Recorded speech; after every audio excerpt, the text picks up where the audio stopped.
उत्तराखंड से 100 की बड़ी खबर आ रही है। उत्तराखंड में लगातार कोरोना मरीजों की संख्या बढ़ती जा रही है। उत्तराखंड में आज कोरोना के 41 नए मामले सामने आए हैं, जिससे उत्तराखंड में कोरोना मरीजों की संख्या 1000 के करीब पहुंच गई है। वहीं उत्तराखंड में आज कोरोना से एक और मौत हो गई है। इससे कोरोना मरीजों की मृत्यु का आंकड़ा भी बढ़ गया है। तो उत्तराखंड की हेल्थ रिपोर्ट के अनुसार उत्तराखंड में कोरोना मरीजों की संख्या 999 हो गई है। वहीं टोटल एक्टिव केस 746 हैं, जबकि एक और व्यक्ति की मौत हो गई है, जिससे कोरोना मृतकों की संख्या 7 पहुंच गई है। तो उत्तराखंड में आज सबसे ज़्यादा मामले देहरादून से मिले हैं। देहरादून में 26 नए मामले मिले।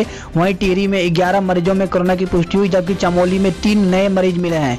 वहीं हरिद्वार में भी एक नया कोरोना पॉजिटिव मरीज मिला है।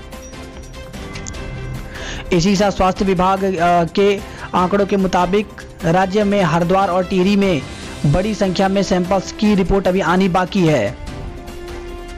तो इस प्रकार से अगर कोरोना मरीजों की संख्या देखा जाए तो अल्मोड़ा में 63 हो गई है, बागेश्वर में 21, चमोली में 16, चंपावत में 33, देहरादून में 268, हरिद्वार में 77, नैनीताल में 263, पौड़ी गढ़वाल में 34, पिथौरागढ़ में 27, रुद्रप्रयाग में 6, टिहरी गढ़वाल में 88, उधमसिंह नगर में 82, उत्तरकाशी में 21। तो टोटल मामले यहाँ पे 999 हो गए हैं। इस खबर आई है उत्तराखंड में कोरोना के मामले लगातार बढ़ते जा रहे हैं। इस बीच एक और कोरोना संक्रमित की मौत का मामला सामने आया है। तो मंगलवार को सुबह उपचार के दौरान चंपावत के लोहा घाट के डेंसरी निवासी युवक की मौत हो गई। युवक 25 मई से हल्द्वानी के सुशीला तिवारी अस्पताल में भर्ती था। प्रदेश में यह कोरोना संक्रमित का 7वां मामला है, जबकि चंपावत जिले में यह पहला मामला है। तो 40 वर्षीय मृतक व्यक्ति बीती 18 मई को महाराष्ट्र से लौटा था, जिसे प्राथमिक विद्यालय डेंसली में क्वारंटाइन किया गया था। 24 मई को उसकी तबीयत बिगड़ने पर संयुक्त चिकित्सालय लोहाघाट लाया गया, जहां से उसे जिला अस्पताल आइसोलेट किया गया। डॉक्टरों ने चेकअप के बाद उसे सुशीला तिवारी अस्पताल में रेफर किया। वहां बीती रात उसकी तबीयत बिगड़ी और आज सुबह उसने दम तोड़ दिया। सतपाल महाराज मामले में एम्स का बयान, घर पर ठीक नहीं थी सुविधाएं, इसलिए फिर भर्ती किया। तो एम्स ऋषिकेश से कैबिनेट मंत्री सतपाल महाराज और उनके परिवार के दूसरे सदस्यों को अस्पताल से डिस्चार्ज करने और फिर कुछ ही समय में फिर से भर्ती करने के मामले ने तूल पकड़ लिया है। कांग्रेस महाराज और भाजपा पर हमलावर हो गई है। वहीं इस मामले में अब एम्स ने भी बयान जारी किया है। एम्स का कहना है कि महाराज के घर पर होम आइसोलेशन की सुविधा पूरी नहीं थी, इसके चलते इनको भर्ती कराया गया था। तो देख लेते हैं ये रिपोर्ट। माननीय मंत्री जी के परिवार के जिन सदस्यों को कल एम्स ने डिस्चार्ज दिया था, वे आज भी एम्स में भर्ती हैं, इसका क्या तात्पर्य है? माननीय मंत्री जी के दोनों सुपुत्रों एवं उनकी पुत्रवधुओं के साथ 5 साल का एक बच्चा भी था। इन सब लोगों को कल एम्स से डिस्चार्ज किया गया था। यह discharge ministry of health and family welfare government of India की रिवाइज गाइडलाइंस के हिसाब से हुआ था। तो ये जब हमने इन्हें डिस्चार्ज किया तो हमको ये ज्ञान था कि ये home isolation for positive patients की जो गाइडलाइंस हैं, जहां इनका निवास स्थान है वहां पे ये पूरी कर रहे हैं। लेकिन बाद में कुछ समय उपरांत हम लोगों को पता चला कि उनके निवास स्थान पे सुविधाएं समुचित नहीं हैं। तो जैसा कि जाहिर है कि ऐसे स्थिति में हमने उनको वापस लेना ही था, जिससे कि उनका प्रॉपर केयर हो सके, उनके ऊपर हम पूरी ढंग से ध्यान दे सके और अन्य कोई भी इससे संक्रमित ना हो। वहीं बड़ी खबर आ रही है उत्तराखंड के कैबिनेट मंत्री सतपाल महाराज की सुरक्षा में लगे गनर की रिपोर्ट भी पॉजिटिव आई है। ऐसे में कहा जा रहा है कि गनर 21 मई को अपने परिजनों से मिलने के लिए गया था, इसलिए उसके परिवार को भी संस्थागत क्वारंटाइन किया गया है। फिलहाल सभी की जांच रिपोर्ट लैब में भेजी गई है। देहरादून डीआईजी अरुण मोहन जोशी के मुताबिक पर्यटन मंत्री सतपाल महाराज के यहाँ तैनात कोरोना संक्रमित जवान पौड़ी जनपद से ही अटैच होकर मंत्री के आवास पर तैनात था। फिलहाल काफी समय से वो अपने घर नहीं गया, जबकि अमर उजाला की रिपोर्ट कहती है कि 21 मई को वह अपने परिवार से मिलने अपने गांव गया था। ऐसे में कोरोना वायरस संक्रमण का खतरा और भी ज्यादा बढ़ रहा है। सहसपुर कोतवाल राजेश गुसाई द्वारा मीडिया को बताया गया कि गनर अपने परिवार के साथ 2 दिन रुका था और उसके बाद वापस लौटा था। तो बड़ी बात यह है कि गनर के परिवार में करीब 10 सदस्य हैं। सभी के सभी सदस्यों को क्वारंटाइन किया जा रहा है और उनके संपर्क में आने वाले लोगों की पहचान की जा रही है। तो बड़ी खबर आई है, बैठक से पहले सतपाल महाराज ने पूरे कैबिनेट को बांटा था बद्रीनाथ का प्रसाद। तो कैबिनेट मंत्री सतपाल महाराज समेत उनकी पत्नी, बेटे, बहुएं कोरोना पॉजिटिव पाई गई। यहां तक कि 22 लोग कोरोना पॉजिटिव पाए गए, जिसमें उनके कर्मचारी भी शामिल हैं, जिनको एम्स में भर्ती कराया गया है। तो 21 मई को हुई कैबिनेट बैठक में प्रसाद बांटा था। वहीं कैबिनेट मंत्री सतपाल महाराज से जुड़ी एक और बड़ी खबर सामने आई है।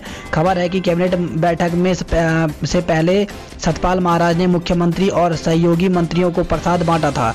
प्रसाद का 29 मई से पहले 21 मई को हुई कैबिनेट बैठक में बांटा गया है। क्योंकि विवरण के बाद अभी 14 दिन की अवधि पूरी नहीं हुई है, लिहाजा प्रसाद ग्रहण करने वाले मंत्रियों में भी इसे लेकर के भय है। ट्रैवल हिस्ट्री निकाली गई है इसके अनुसार। वहीं स्वास्थ्य विभाग महाराज और उनके परिजनों की ट्रैवल हिस्ट्री और ये जानने में जुट गया है कि वो किस किस से मिले थे। इससे उत्तराखंड की राजनीति में हलचल मच गया है और सीएम समेत कई मंत्री सेल्फ क्वारंटाइन हो गए हैं। सचिवालय स्थित सीएम के कार्यालय को बंद कर दिया गया है। पूरे सचिवालय को सैनिटाइजेशन किया जा रहा है। वहीं खबर आ रही है कि बीते 21 मई को सचिवालय में हुई बैठक में सतपाल महाराज ने मुख्यमंत्री और अन्य कैबिनेट मंत्रियों को प्रसाद बांटा था। प्रसाद बद्रीनाथ धाम का बताया जा रहा है। कैबिनेट मंत्री हरक सिंह रावत ने इसकी पुष्टि की है। वहीं बड़ी खबर है चंपावत से, जहां पे कोरोना पॉजिटिव डॉक्टर ने सैलून में कटवाए थे बाल, इन जगहों पर भी गए थे। तो चंपावत से बड़ी खबर है। चंपावत जिले में डॉक्टर और पुलिस कांस्टेबल में कोरोना पॉजिटिव आने से हड़कंप मच गया है। दोनों उधम सिंह नगर जिले की सीमा जगबूढ़ा पुल पर तैनात थे। स्वास्थ्य विभाग अब इनकी ट्रैवल हिस्ट्री और संपर्क में आए लोगों का पता लगाने में जुट गई है। इस दौरान डॉक्टर के सैलून में बाल कटवाने और परिवार से मोहल्ले में मिलने जाने की बात भी सामने आई है। डॉक्टर और संक्रमित पुलिस कांस्टेबल के खटीमा क्षेत्र में रविवार को ही मिलने और डॉक्टर द्वारा चकरपुर कस्बे में एक सैलून में बाल कटवाने की बात सामने आई है। स्वास्थ्य विभाग की टीम ने दोनों के 12 परिजनों को होम क्वारंटाइन और सैलून वाले को आइसोलेट कर दिया है। वही खबर आई है नैनीताल को रेड जोन से इतनी जल्दी नहीं मिलेगी राहत, डीएम ने दी जानकारी। तो नैनीताल जिले का रेड जोन 21 दिन से पहले हटने वाला नहीं है। इसके लिए जिलाधिकारी सविन बंसल ने इस बात की जानकारी दी है। रेड जोन को लेकर अभी मुख्यतः 2 चेंजेस हैं। एक तो हमारा सार्वजनिक परिवहन प्रतिबंधित किया गया है एक्सेप्ट मेडिकल इमरजेंसीज या अन्य एक्सीडेंसीज, और दूसरा जो टाइमिंग है वो 7 to 4 किया गया है। देखिए मिनिमम जो इसमें अवधि है वो 21 डेज की है, जब से हमारा लास्ट केस पॉजिटिव मिला था। तो ये 21 डेज का क्राइटेरिया है और इसका जो नोटिफिकेशन है, डी नोटिफिकेशन है, वो गवर्नमेंट ऑफ इंडिया और राज्य सरकार के स्तर से होता है। हमारे यहाँ से उनको इनपुट्स जाते हैं, रिपोर्ट्स जाती हैं। काशीपुर से खबर आई, जहां पे कोरोना संकट में व्यापारियों ने की मांग, चलाया हस्ताक्षर अभियान। तो 2 दिन पूर्व काशीपुर में एक साथ 10 कोरोना पॉजिटिव मामले आने के बाद इलाके में हड़कंप मच गया है। ऐसे में व्यापार मंडल से जुड़े कारोबारियों ने बाजार खोलने का समय में तब्दीली की मांग की है। इसको लेकर हस्ताक्षर अभियान चलाया जा रहा है। इस खबर आई काशीपुर से, जहाँ पे हाई टेंशन की चपेट में आया बच्चा, हालत गंभीर बताई जा रही है। तो खड़गपुर और देवीपुरा के घरों के ऊपर से गुजर रही हाई टेंशन विद्युत लाइन हादसे का सबब बनी हुई है, जो आए दिनों हादसों का दावत दे रही है। वहीं एक बच्चा इसकी चपेट में आ गया है, जिससे उसकी हालत गंभीर बताई जा रही है। बड़कोट से खबर है, जहां पे मास्क पहनने की सलाह देना पड़ा सिपाही को भारी, कर दी पिटाई, सीओ के साथ पहुंचे थे गांव।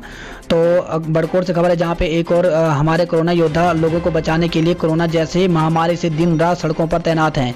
पुलिस लगातार लोगों को कोरोना के प्रति जागरूक कर रही है और घरों में रहने की सलाह दे रही है, ताकि प्रदेश की जनता सुरक्षित रहे और कोरोना की चैन टूटे। लेकिन उत्तरकाशी के थाना बड़कोट पुलिस को लोगों को जागरूक करना भारी पड़ गया। तो बड़कोट थाना क्षेत्र से खबर है, जहां पे बड़कोट थाना क्षेत्र के ग्राम सभा नंदगांव के में सीओ के साथ चेकिंग के लिए निकले सिपाही की गांव वालों को मास्क पहनने की सलाह देना भारी पड़ गया। गांव के 2 युवकों ने इस बाबत के लिए गुस्सा कर कांस्टेबल के साथ अभद्रता करते हुए मारपीट की। वहीं दोनों को थाने लाया गया और दोनों युवकों पर विभिन्न धाराओं के खिलाफ मुकदमा दर्ज किया है। वहीं काफल पर भी कोरोना की मार पड़ी है, काश्तकारों की आजीविका प्रभावित हुई है।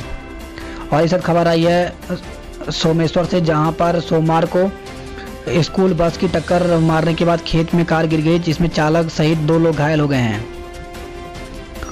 वहीं खबर है बाजपुर से, जहां पे भूमि विवाद पर कांग्रेस कार्यकर्ताओं ने धरना प्रदर्शन किया है। खबर है गदरपुर से, जहां पे सभासद ने लगाया फर्जी मुकदमे का आरोप, प्रदर्शन पर केस वापस लेने की मांग। तो गदरपुर में 2 पक्षों में किसी बात को लेकर मारपीट हो गई, जिसके बाद गदरपुर के सभासद जुनेद अंसारी पर मुकदमा दर्ज किया गया। गदरपुर के नगर पालिका अध्यक्ष और सभासदों ने थाना अध्यक्ष का घेराव कर निष्पक्ष जांच करने और मुकदमा खारिज करने की मांग की है। और इस खबर आई उत्तराखंड में लॉकडाउन उल्लंघन में अब तक 25,000 से ज्यादा की गिरफ्तारी हुई है, वहीं 3 करोड़ के करीब वसूली हुई है।